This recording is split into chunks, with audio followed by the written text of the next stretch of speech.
the global emergency briefing on Mpox and humanitarian WASH response. We wanted to say thank you to the Global WASH Cluster for hosting this, and thank you to our amazing lineup of speakers today and our attendees. Just to give a sense of the overview of today, first, this will be recorded and it will be available later for everyone to see and review. Second, please, if you have any questions, put them into the Q&A. We'll be answering the Q&A throughout the webinar. And then we do have a lineup of 6 speakers. Those speakers will speak in order. We're going to take questions at the end, and then we'll have verbal questions in our Q&A at the end. And so I just wanted to say thank you to the cluster, and Alyosha, if you can do next slide. Okay, so my name is Danielle Lantain, and I'll be your moderator today. I'm with Tufts University, and welcome to the webinar. Next slide, please. Our first speaker will be April Baller. She's the team lead of IPC and WASH with the Health Emergencies Program at World Health. And April, over to you for 7 minutes. Thank you, Daniela. And first of all, I just want to thank you and all of the organizers for this opportunity to speak very briefly today on the Mpox. So next slide, please. As mentioned by Daniela, I work with WHO and the Health Emergency Program, which is based in Geneva. And we just really wanted to just take a few moments here to get a bit of a perspective on the outbreak that's happening right now and some of the activities which are ongoing to respond to that. So to start with, Mpox is an infectious disease which is caused by the Mpox virus. There are 2 distinct clades of the virus, clade 1 and clade 2. And in general, it can be transmitted through close contact with somebody who has Mpox with contaminated materials or with infected animals. It can also be transmitted during pregnancy, with a newborn or right after birth. So what you can see here on this first slide is showing it's focusing on the cases and the trend that happened from 2022 up until August 2024. And what's important here is that there's been 2 declared public health emergencies that are known as fake, linked to Mpox. The first one was in May 2022, and the second one was just recently now in August 2024. And the take-home message from this slide is that around the time of 2022, there was cases that were happening in Africa. However, there were not as many. And in Africa, it was affecting mainly DRC and West Africa, and it was linked to the clade 2 at the time, but it really spread rapidly through Europe, through the US, and did affect all of the regions. So it was much more of a global outbreak at the time. Now what's happening with this fake, the second fake is that you can see here on the slide that the curve is going quite high. Thanks for doing that with the cursor in Africa region, and it's focusing basically the hotspot is in DRC, and there's several places. So with that, we'll go to the next slide. And what's interesting here now is that what's different between this fake and the last fake is where what areas are affected, who is affected, and also who is affected, where is affected, and what's causing it. So what we're seeing here is this is now a new clade that has been identified in September of last year, and it's new. And because it's new, there's certain things that we know, and there's things that we are learning. So it emerged in 2023. It's been detected mainly in Africa, in Burundi, Rwanda, Kenya, Uganda, DRC, and outside of African region in Sweden and Thailand. The case fatality rate is higher than the one that there was in 2022, and it looks like it has multiple modes of transmission, focusing more on sexual transmission, also through heterosexual contact, and it still remains close to close contact for transmission. Now, what is complex about this new clade 1b is that we don't know the animal reservoir, and it's unclear how much contribution is coming from animals and is coming from human to human. And the dynamics around transmission are still not well understood. It's affecting a broad spectrum of people, so children and adults. And there seems to be different types of transmission scenarios happening depending on the group. So what it's doing is it's affecting different groups of people. And what you can see here on the map is the different clades and where they're affecting. So you have the clade 1, which is the green, which is affecting Central Africa. Then you have the new clade, which is in blue, which is affecting more East and DRC. And then you also have in there kind of brown orange, which is also clade 1. And that has been there for a while. So we'll move to the next slide. So what has been done? So WHO published back in June 2022 some guidelines that were linked to clinical management, IPC, and to WASH. And you can just see here a summary of all of the recommendations that were made at the time and the areas that they speak to. So they speak to screening, isolation, triaging. They speak to how to manage cases within the healthcare setting, how to manage mild cases in the community, management of the deceased, and also health workers who've been exposed to cases. So those are the clinical guidelines, and there's also posters that have been developed. Next slide. And what do those recommendations say? Just very high level, that if somebody is an uncomplicated case, they can be managed at home. However, to be able to do that, a home assessment needs to be done. And they need to be isolated separately from some others. So my colleague from UNICEF, who's speaking next, will go more into details about this. And there's also importance around management of linen and how to clean that. And we also have a colleague who's going to give us some updates on new evidence around disinfectants. So, and here you can see on the right some of the flow charts on how to make the decisions. And the teams right now are working on updating some of these. Next slide. And this is 30 seconds, April. Thank you. Thank you. So what are the challenges happening right now in this current outbreak? So they're really around three themes: the theme of systems, the theme of capacity, and then resources. So lack of resources to respond and implement the right measures, the lack of capacity, IPC, in the health facilities, but also more in the community. And finally, a lack of IPC programs as foundation. Next slide, and the last slide. And here we're just showing some of the packages that are under development. This is being done as well with our UNICEF colleagues who'll speak to some of it. And I think the take-home messages is based on the challenges, specifically around the capacity to manage patients in the health facility and the fact that they can be managed at home. Developed an isolation package for safe home management is under development. And then there's also going to be training materials linked to that, and a healthcare facility assessments and a supplies list for the different scenarios. And that's it. Thank you very much. And back to you. I think the next slide is just references for colleagues to look at. Thank you very much, Daniela. Thank you so much, April, for that amazing overview. And just for people who've joined, this will be recorded and available on the Global WASH Cluster site. And please, if you have any questions, put them into the Q&A. We have 6 speakers, and thank you, April, for that overview summary. And at this point, I'll turn it over for 5 minutes to Akila Simone from UNICEF. Thank you, Akila. Good morning, afternoon, everyone. Thank you for the invitation. As Danielle said, my name is Akila Simon, and I'm a program officer within the Health Emergency Preparedness and Response section at UNICEF's Geneva headquarters. Today, I'm going to provide a brief overview of UNICEF's role in the global response to the Mpox outbreak. So with the declaration of the public health emergency of international concern and continental security, UNICEF issued an internal level 3 declaration the highest level of emergency within the organization.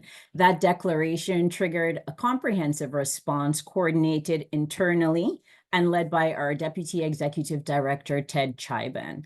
So to ensure a coordinated whole of society and effective response, we established our first cross-divisional and multi-regional incident management support team.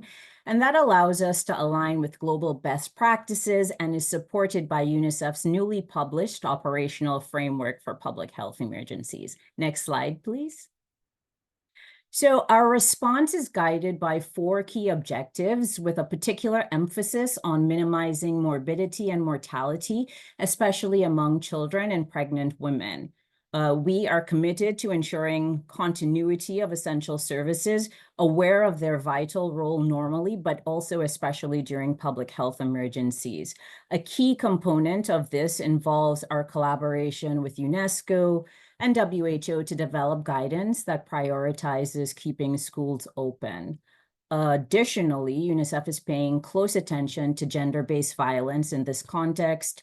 We've developed key considerations for GBV and PHEs, and this can be tailored to address any challenges that the outbreak may pose. Next slide, please. UNICEF's role in the global response extends beyond our immediate objectives. We are actively engaged in WHO's interagency IMST, contributing to WHO's Global Strategic Response Plan, and we're represented there by our Associate Director of the HEPR section. Additionally, we play a vital role in Africa CDC's IMST, deploying a senior advisor for strategic support and extensive operational support related to supply chain coordination and management, logisticians for key medical countermeasures and other critical areas. We are also actively engaged with the ministries of health in each of the affected countries in our ISAR and WACAR regions. Our collaboration with Africa CDC is built on a robust and extended partnership agreement, which was developed prior to Mpox. And it's also laid out in our joint emergency action plan. We've been able to leverage that relationship for the purposes of this particular response in 2 key areas. So the first area is supply chain management, including pooled procurement. We've been able to support Africa CDC's continental coordination plan on access to medical countermeasures, including vaccines and ancillary devices. From a technical standpoint, we are assisting with gap analyses where Africa CDC needs support, so really the work on the ground. And in addition to the donated vaccine doses, UNICEF recently issued an emergency tender for the procurement of Mpox vaccines. The tender was issued to really help secure Mpox vaccines in collaboration with Africa CDC, with Gavi, WHO, the Pan American Health Organizations, and other partnerships to really support the overall one plan, one budget, one response. The collaboration aims to increase timely allocation and also facilitate us working together for vaccines from existing stockpiles and also procuring more doses. The second area is stronger, equitable primary care health and emergency preparedness and response. The focus here is really to provide expertise to control the Mpox transmission, preventing further spread to communities.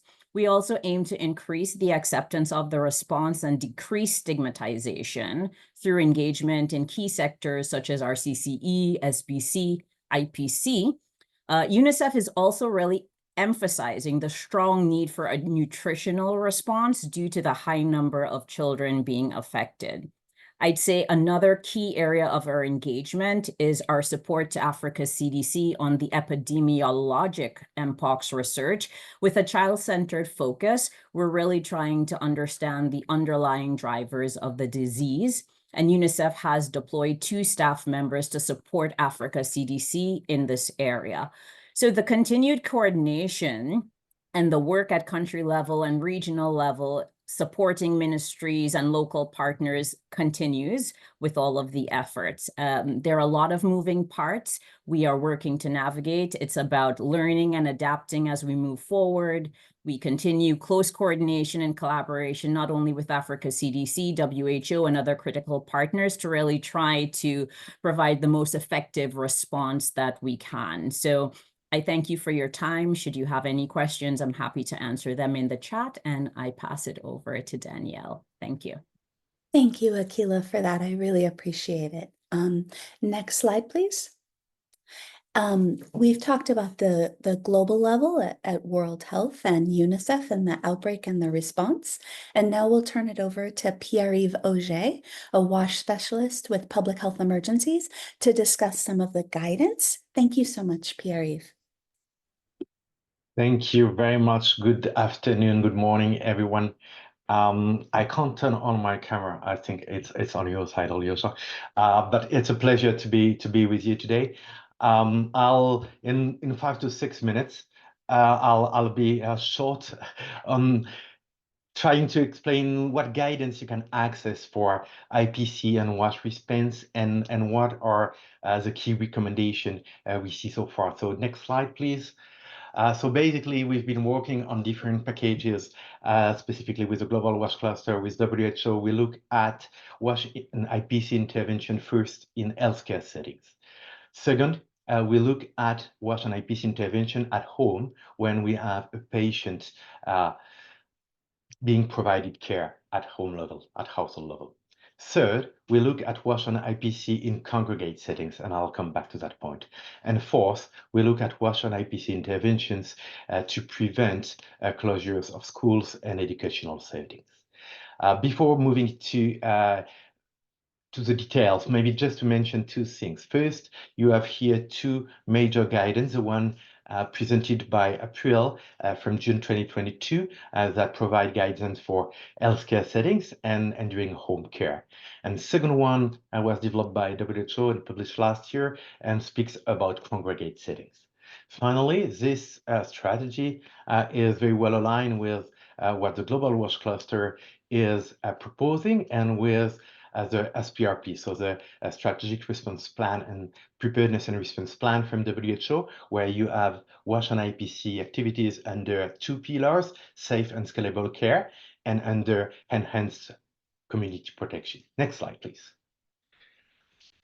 What about WASH and IPC in healthcare settings? I'll be short because I'll really invite you to read the guidance, but 2 things. First, we look for strengthening standard precaution. And second, we have a few additional recommendations, mostly about masking in some cases, mostly about linen and how to manage laundry, and mostly about waste management. So on laundry, colleague Sarah will present some positive results from recent studies. But so that is really what we see in healthcare facilities, but really strengthening standard precaution. Just to mention, WHO is currently working on 3 aspects: healthcare facilities rapid assessment tool, Mpox treatments centers assessment tool, and an update of the IPC guidelines. Next slide, please. Home care. April already mentioned it, but WHO recommends that patients with no complication being isolated at home and treated at home. That means that IPC condition can be fulfilled, so you need an home assessment that potentially can be done remotely, but if the conditions are not fulfilled, are not met, then you need to consider isolation at health facility level. At home, we come up with a package of recommendation for isolating the patient, using a specific bathroom, cleaning hands frequently, cleaning, disinfecting, not sharing towels, opening windows for good ventilation, and as we say for healthcare facilities, special attention to linen and to waste generated. On this aspect, home care, we're working with WHO on home care guidance, RCCE messages, supply list, so the package, and training for healthcare workers and SOPs. Next slide, please. congregate settings. So what do we call congregate settings? It's places where people live in close proximity and often in large numbers. So we consider here IDP and refugee camps, prisons, nursing homes, dormitories. So a lot of places where people live in high density. So here we mostly encourage and facilitate basic hand hygiene for all. And in the recommendation from WHO, you'll find a few additional recommendations for personal protective equipment and actions to be taken by the patient. Next slide, please. Finally, a word on WASH and IPC in schools, educational settings. Really, the idea here, and already mentioned by my colleague Akila, is the idea is to prevent closure of schools. So we propose a set of intervention mostly to encourage and facilitate basic hygiene practices and to ensure that we have procedures in case of a suspect case. So isolating, referral, and cleaning disinfection. Next slide, which is my last one, just to say it was very short, but you'll find much more in the guidance released today by the Global WASH Cluster. So the guidance for WASH practitioners on Mpox, and we'll add the link in the box, and the new resource hub that is also available on the Global WASH Cluster website. Thank you very much for your attention, and back to you, Daniel. Thank you so much, Pierre, for that summary, and we'll get those links into the chat so that everyone has access to the guidance. And then next slide, please.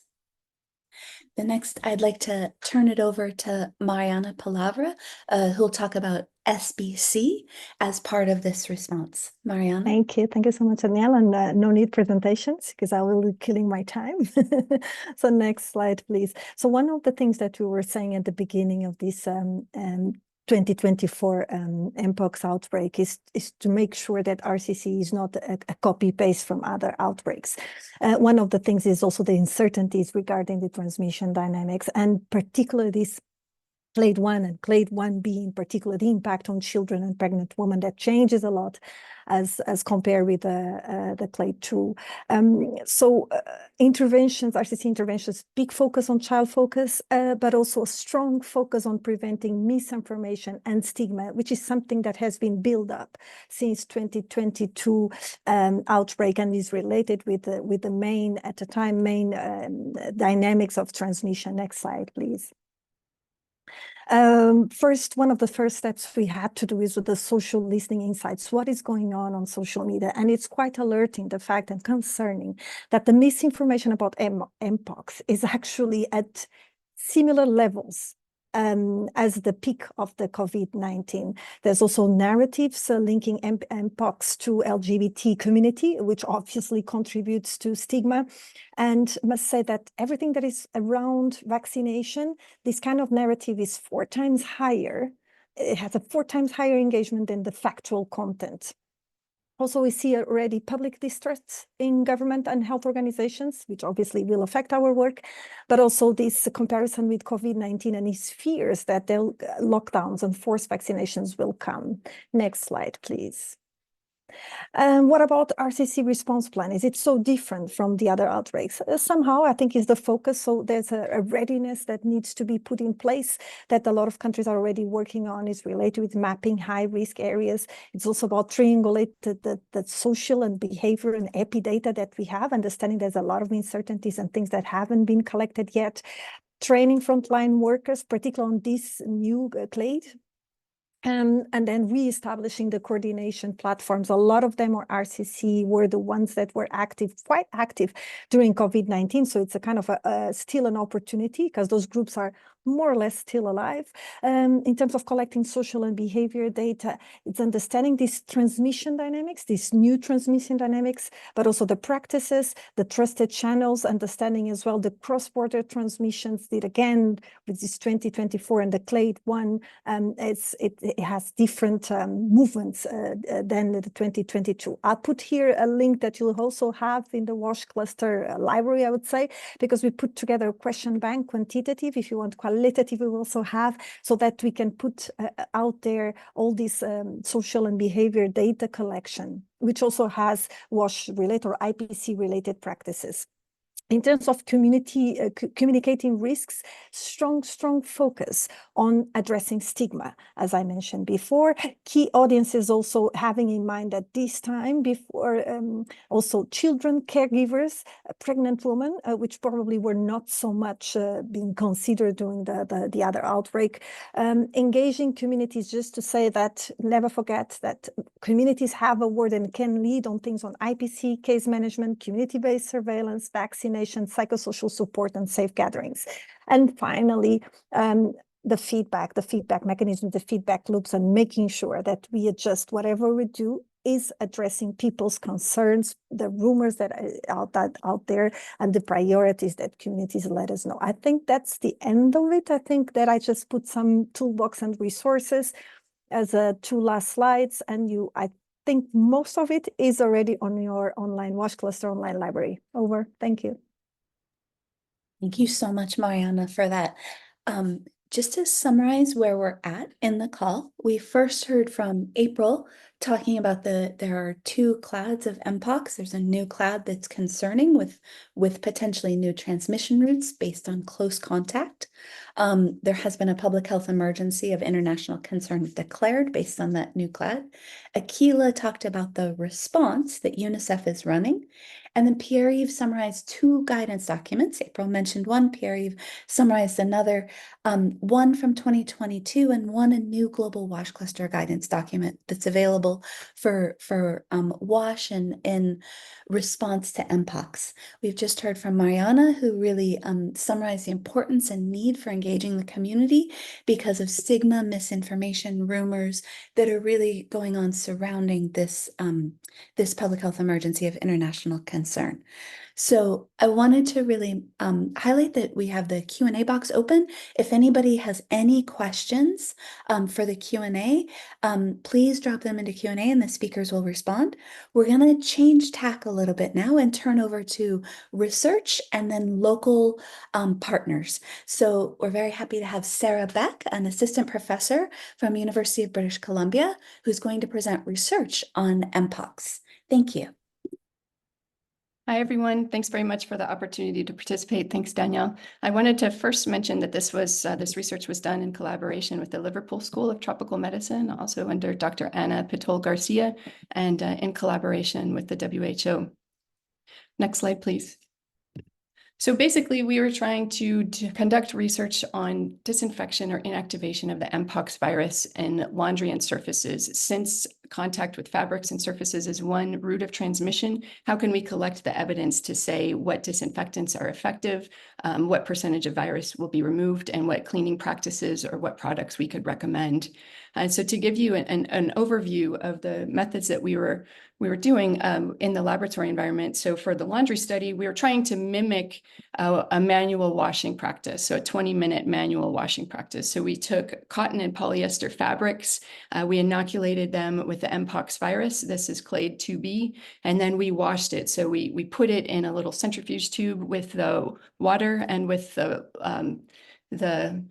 laundry product we were using, whether that was a liquid sanitizer or a powder detergent. We left it there for 20 minutes and we stirred it about every 5 minutes. Then we put it into a rinsing water, moved it up and down for 5 times, and then did the sample recovery and the enumeration of the virus. For surfaces, we were doing surface disinfection with a wiping method. So we had 6 different surfaces, 4 that are non-porous, 2 that are porous, have these little coupons about the size of a quarter. We're pipetting a little droplet of the Mpox virus on it, spreading it around, allowing it to dry, wiping it 1 time with a microfiber cloth with the disinfectant on it, waiting 1 minute, and then neutralizing it by putting it in the recovery media. Next slide, please.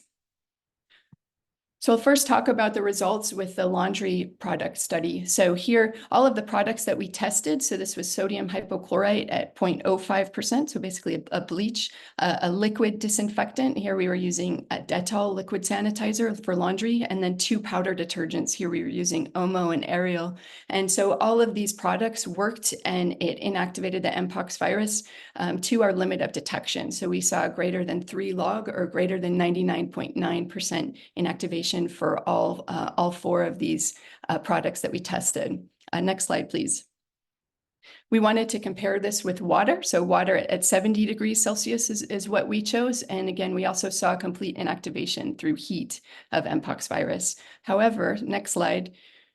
When we tested water at room temperature, we did not see complete inactivation. So basically, we got the results we were expecting with all of the products tested and with water at high temperatures, but not water at room temperature.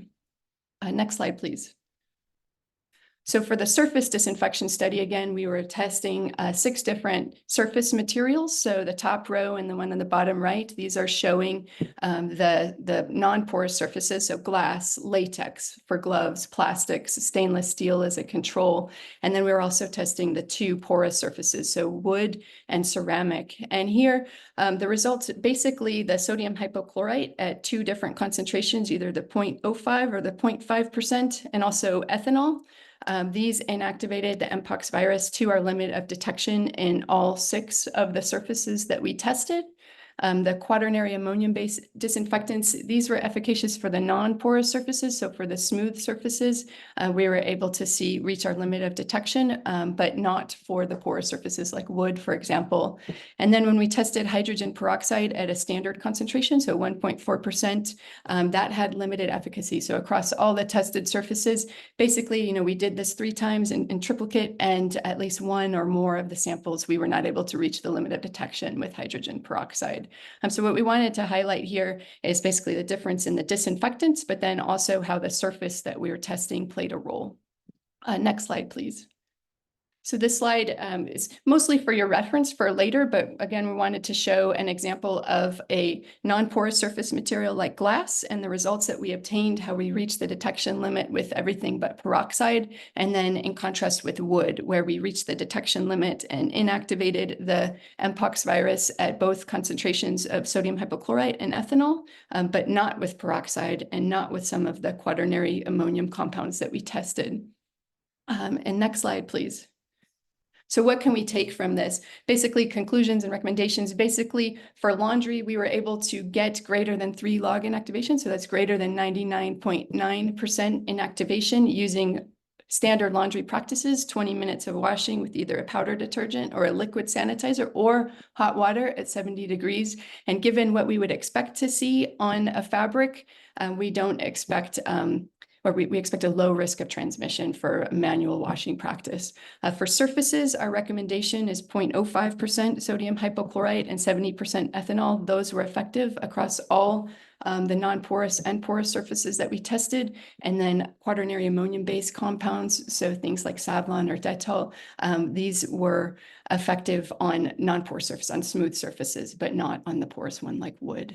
So those are our results. And thanks very much. I'll turn it back over to you, Danielle. Thank you so much, Sarah, for those results, which are really reassuring that we have readily available materials to disinfect laundry and surfaces. And so thanks so much for presenting those. Now, next slide, please. We're going to turn it over to Thomas Duchantin, the National Wash Cluster Coordinator from DRC, to talk about the local situation in the current Mpox outbreak. And so Thomas, thank you. Thank you and hello everybody. First of all, thank you for having me on this webinar. I'm Thomas Duchantin. I'm the National Wash Cluster Coordinator for DRC, and I will briefly present you the situation and the action done here in DRC. Please, next slide. So the situation right now at week 33, so I think that last week, we have 17,800 reported cases with 610 deaths, so it's quite a high rate of lethality. 52% case tested positively, rate very significantly. Children under 15 are 63% of cases and 81% of death. So it's mainly, let's say, reaching children. The observation, as we said earlier, it's not a new outbreak.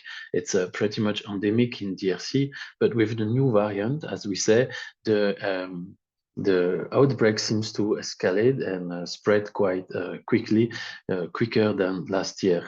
So due to limited data and major accessibility challenge, we still need to assume that there is a blind spot in our analysis, and we might have a scenario where we have many more cases actually than we can count at the moment. As you say in the graph, and this has been also explained earlier, there is a significantly increase of cases since 2024, sorry. Next slide, please. So what's happening now as a preparation of response and prevention? The government has drafted an initial plan which was very exhaustive and including also the purchase of vaccine, which is being changed at the moment because it seems like vaccination will be not purchased but received, and then this had a major impact in the budget that is being estimated for the response. So the national government is planning on a budget of, oh, sorry. Can you, the slide have changed a little bit. Can you just go back 2 slides? Okay, thank you.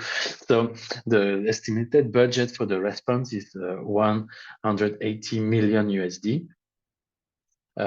Whereas now I will talk a little bit as UNICEF, and then I will explain about the other partners.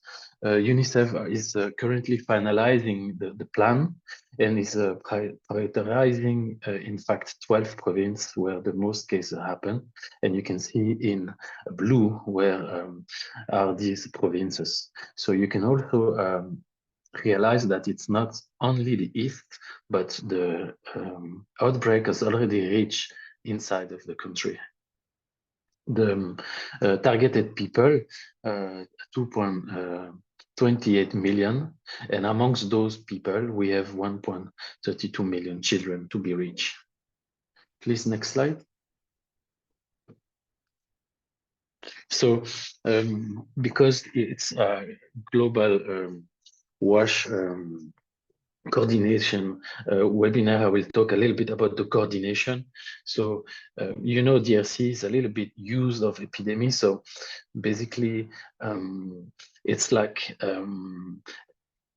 any kind of other let's say epidemic here, the way the government is organizing, but with a little bit the breakdown of meetings. I will just go through it quickly.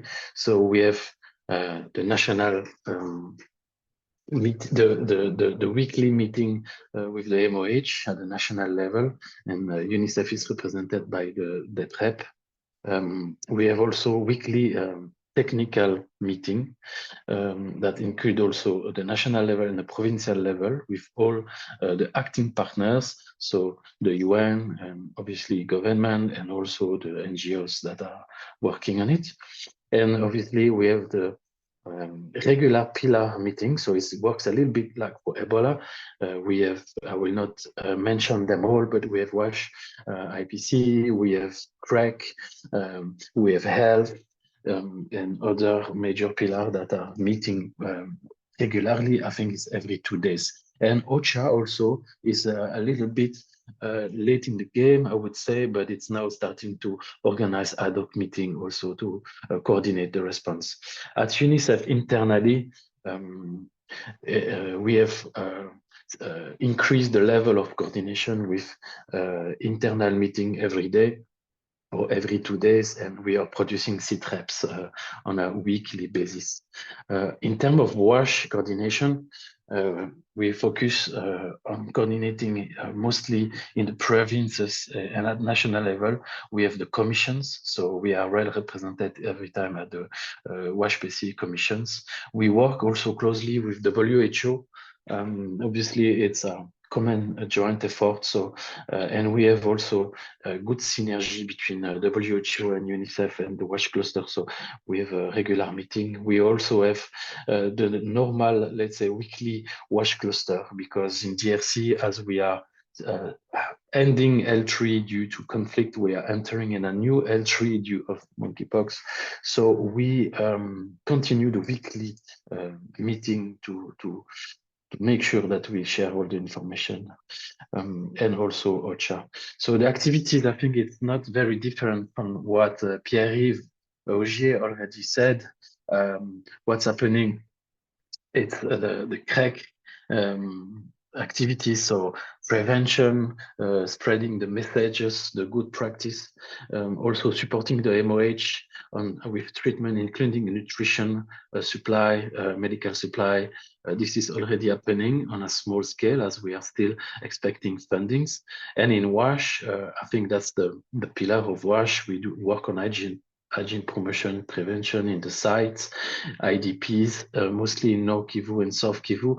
And as also Pierre-Yves said, we live around Goma in very dense area with a lot of IDPs. So it's a very big risk not to take action over there. And the WASH partners in action, it's obviously UNICEF has been one of the first to work with the local partners, but we also have now MEDER, Save the Children, local NGO called APD, World Vision, MSF France, and MSF Holland already in action. Next slide. So I think that's my last slide. UNICEF plan is budgeting 35 million USD. At the moment, there's still a gap of 73%. I know they're having discussion with other donors such as BHA, FCDO, ECHO, in Belgium. But so far, what is the gap is 70% for the UNICEF plan. On the other hand, we also have partners that have some fundings, such as MEDER, such also as Save the Children. And this is not the entire list because I'm still trying to get all the information, and we are doing the mapping of actors. So through this mapping, I will be able to give you a better picture of what's doing what in the coming days. Lastly, the risk. There's many risks, in fact, because as you know, DRC is surviving a little bit already many crises. Would it be displacement, but also other epidemic, cholera, for example, but also nutrition and protection crisis. So it come over the top of a complicated situation. Also to mention, only 4% of the budget in the national plan is for WASH PCA, which according to us is not enough. We are also a bit worried about the focus only on emergency activities, such as distributing kits and doing hygiene promotion. We would like to include more longer term approach, if possible, with the upcoming funds. Also, the children are soon back to school. I think they came back to school today. So that means a lot of more people will be together in small, dense areas and with a risk of contact. Okay, overlapping is obviously always a risk, as main donors are asking us already what's doing what. So we need to have a strong coordination. I'm myself going to Goma tomorrow to be more on the ground and talk to the donors over there. And the last risk is to lose the sight of very important conflict and displacement crisis that is happening. And we don't want also Mpox to be the only new highlight. We have to keep on working with the already 6 million people displaced. So as I said, it come over the top of something already very heavy for the humanitarian response. I think that's my last slide. Over to you, Danielle, and I'm there if there is any question. Thank you. Thank you so much, Thomas, for that. It's fantastic to see the local situation on the ground. Just to say, this will be recorded for everyone and available afterward. Also, there's a live Q&A, and our panelists are answering the Q&A. So feel free to type your questions in there, and we'll keep live answering the questions. I wanted to say thank you to all the presenters. Each one of you, I could have listened to speak for an hour, and I just want to really appreciate the information you presented and the timely nature in which you did it so that we could fit everyone in and still have time for questions. There's kind of 4 questions I wanted to pull out into to talk about verbally. And those 4 question summaries that I'd like to talk about are kind of a larger scale question that I'll ask April or Akila to answer, which is about projections for the outbreak and how to engage governments. That's the first one. The second one, and maybe I'll ask Pierre-Yves to jump in on that, is about personal recommendations for protection against Mpox. The third, and I think I'll ask Mariana about this, is how do we actually work with communities behaviorally in order to get this information, to combat misinformation, etc. And the fourth, I'll come back to Thomas about is the linkage between Mpox and cholera and hygiene kits and refugees. So I'm going to start with maybe April to talk about projections and engaging government. And if Akila wants to jump in on that afterward, that would be great. Over to you, April. Thanks, Daniela. And I saw that question's a very good question, and it's also a difficult one. So I'll start and then hand over to my colleague. I think there's a couple of key points. First of all, we do know that there's underreporting, and I think that was demonstrated very well by our colleague Thomas, who was showing the positive predicted value of what's being tested. So we know there's underreporting. We also know that transmission is occurring. There's a sustained human-to-human transmission, and it seems to be spreading. And then we also know that there is potentially different types of transmission scenarios, and that the mitigation measures are being put in place, but it's challenging to implement in these situations, as Thomas has also very well presented. So I think one thing we can look at is WHO does do this risk assessment, and they did one not very long ago where they're looking at what is the risk within the country, within the region, and globally. And the risk was nationally high and regionally high, but globally low at the time. Having said that, as more information becomes available, this risk assessment will be updated. So it's a living risk assessment. So I think what I can say now is that we don't know what the projections are, but that's why they declare the fake, because they're concerned that it could spread faster and really need to respond promptly. And just finally on the how to engage the countries, I just came off a presentation for another group, and actually the WHO Director General, Dr. Tedros, was speaking there, and he just came back from he was in DRC and met with the president there, and his one of his key remarks was that DRC has really taken ownership for this response, and that's one of the most important things. So I can only speak what he said, but I think this is an important message, and we're also seeing with our counterparts in countries that people are really trying to get it to become engaged. So I think that this is an opportunity, but it's very important to do these types of webinars to keep people aware of what the situation. So thanks, Daniela, and back to you, and maybe over to UNICEF colleague. Yeah, thank you, April, for answering a really tough question, and thanks for doing that. Akila, did you want to add anything to that? No, I think April really did hit the nail on the head. I think in order to complement, I think it's really important to showcase that we're doing the work jointly, to really be very transparent in the data sharing, the information sharing, and also coming into countries to let, continue to work with the ministries of health to let them know that we are here in a supportive role. And so I think with, that overarching statement, it's just really about the communication and making sure that in terms of the meetings where the decisions are being made, the key stakeholders are at the table and having a seat. So I really reiterate April's statements, and that's it from my side. Thank you. Oh, thank you for that. And then the next question I wanted to pop up, Pierre-Yves, could you address quickly personal recommendations? If you were traveling to an area with Mpox right now, what would you recommend people do? Thank you very much. It's a complicated question first, but let me say a few things. First, we really supports a lot of hygiene promotion. Speaking about your personal behavior, about cleaning, about hand washing, but from a community perspective, about cleaning, about hygiene promotion and community engagement.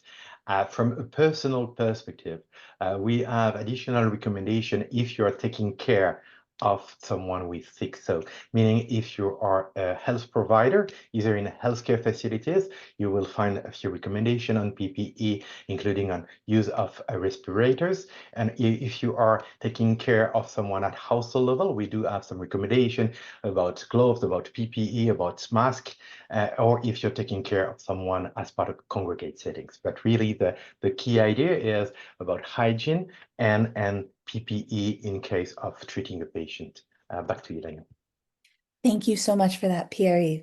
And then the next question I wanted to pull out is from Mariana, and this idea of the real need to engage the community in RCCE because of the stigma, misinformation, vaccine misinformation. Do you have any specific recommendations or places people could go to learn specifically how to do that? One of the things that we need to understand is understand what people think, right? What are the groups that are under stigma? So you will see in the resources, we have quantitative questions. The one that is bank of questions quantitative, we do have questions on stigma, but actually quantitative is not the best way. You still don't have, I can share with you a draft. We do have a bank of questions qualitative. It's just under draft, but it doesn't matter because I can just pull out the ones on stigma, because a lot of things that we already know is like what other groups that are probably being victims, because we also saw it on social listening, but we can confirm through those questions. And by say qualitative, most of what Burundi is planning to do, and I believe DRC already started or is about to start, is to do it through focus group discussions or key interviews. And based on that, one of the questions, and this one that has to be qualitative, no way of doing quantitative, is what people suggest to address it.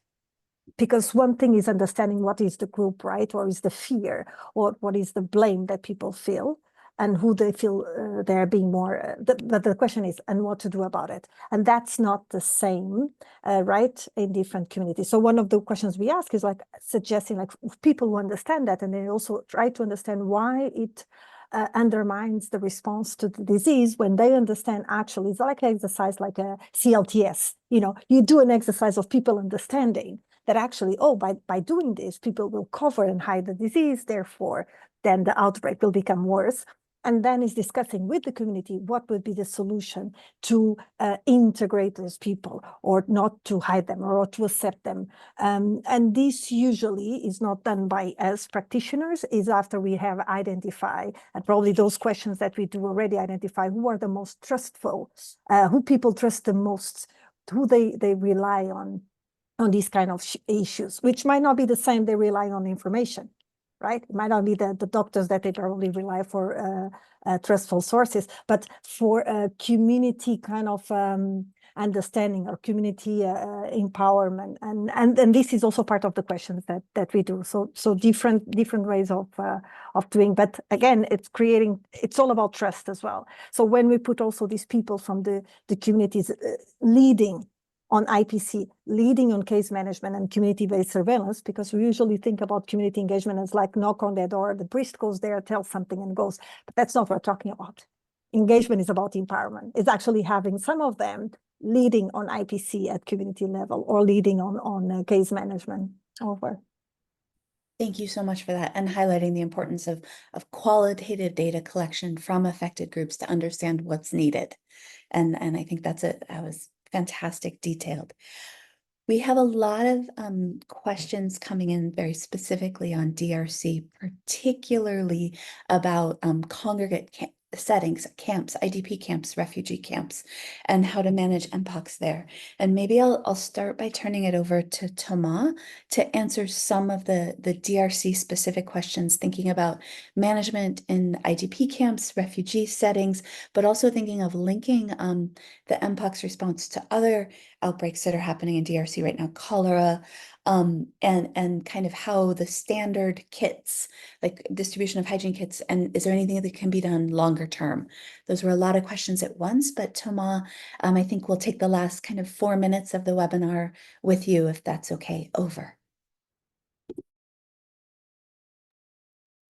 Yeah, I'm okay with it. Maybe 5 minutes. I don't know because it's a big question. I just took some notes.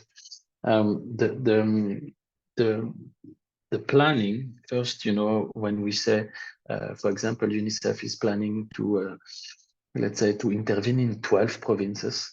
That's really much for the response activity, but we also have the preparedness activity in other provinces. So I wanted to mention that it's not only really 12 provinces, but we prepare in the other ones, and we are still writing in that plan with the support of WASH Cluster also how to make sure we prepare. Otherwise, we will be let's say surprised with outbreaks in other provinces with no kits, no teams, and no preparation. So that's very important for us. As you know, the country is big like Europe, and it's hard to access. In terms of how to use the activities through cholera response prevention, or also I'm thinking to UNIR, you know, the RRM, so the rapid response. So we are already planning this. There is as you know, in DRC, a long history of cholera. So we have teams on the ground, more particularly the Red Cross. So we work, UNICEF work together with the Red Cross, and it's a good option to use, you know, those expertise in epidemic response, and also of accessing remote places with the Red Cross. And as you said, the kits are maybe not really different from one or the epidemic, so kind of outbreak. So we have supply on the way for cholera and for UNIR that we could use also for the Mpox. So I think we are in a good hand. We don't start from zero at all, and this is a good opportunity to use those teams on the ground.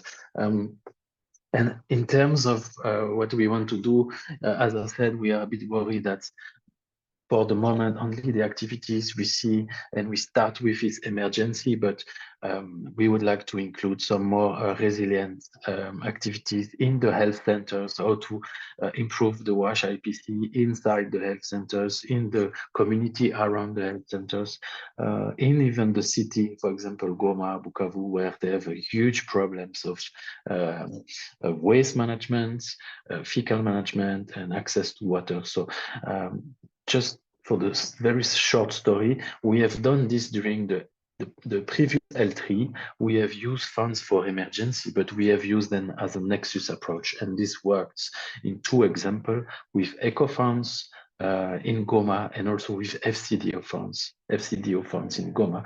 And I think this is what the head of section also is trying to do in this new L3.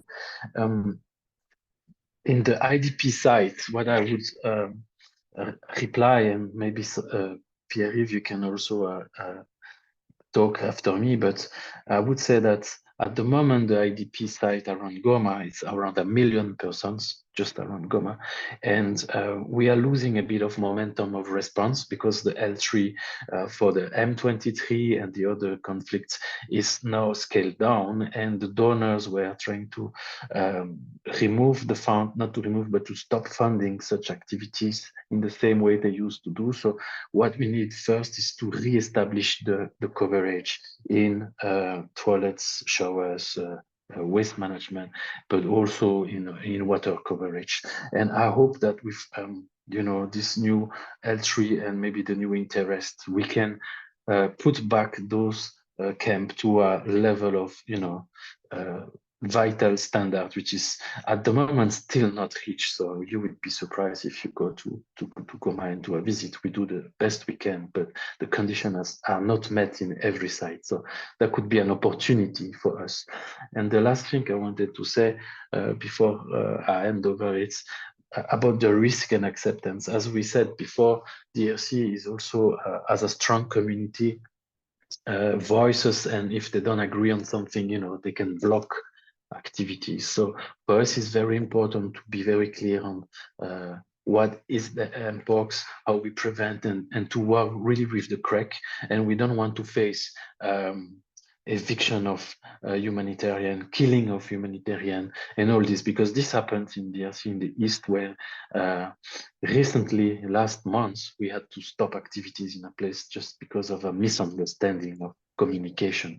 And also with the anti-MONUSCO movement, it's becoming more and more difficult to have new intervention, especially epidemic intervention. So it's a really big component of the response, I would say. I just wanted to ask this. That's it for my side. Over to you, Daniel or Pierre. Thank you. Yeah, thank you so much, Thomas, for that. And I wanted to, we're going to need to wrap this up because we're at the hour. And so just to say, I wanted to thank all our presenters who did an amazing job of presenting information succinctly in time and answering tough questions really well. And thanks for packing a lot into an hour. I wanted to thank all our attendees. Thanks for being here. And then lastly, I really wanted to appreciate the Global WASH Cluster for organizing this. Alyosha, Julie, Monica, thank you for bringing this group together. We'll keep answering questions in the Q&A, and resources will be sent out. And there is the new launch of the Mpox page on the Global WASH Cluster webpage, and that's being launched today for any information. And so thank you everyone for being here. We really appreciate it, and have a good afternoon, evening, or morning. Thank you. Thank you, Danielle. Thank you.